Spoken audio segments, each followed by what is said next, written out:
طبعا حبيبة قلبي إن وعد الله حق، هتاخدي حقك.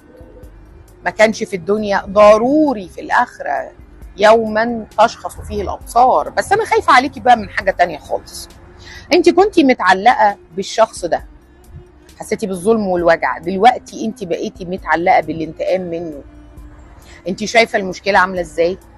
شايفة ان انت في حلقة مفرغة من التعلق والمتعلق بشيء لن يناله؟ فانت كده كأنك بتأخري عقابه.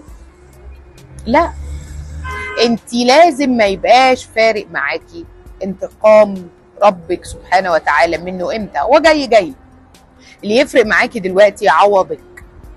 عشان تبقي في نفسية سليمة وتعرفي ان انت بتتخطي صح، يبقى لازم طاقتك وحزنك كلها تبقى في اتجاه ان انا لازم يبقى معايا شخص افضل، ان انا لازم ابقى في حياة اكرم، ان انا لازم احسن من نفسي، ان انا اللي فات استفدت منه.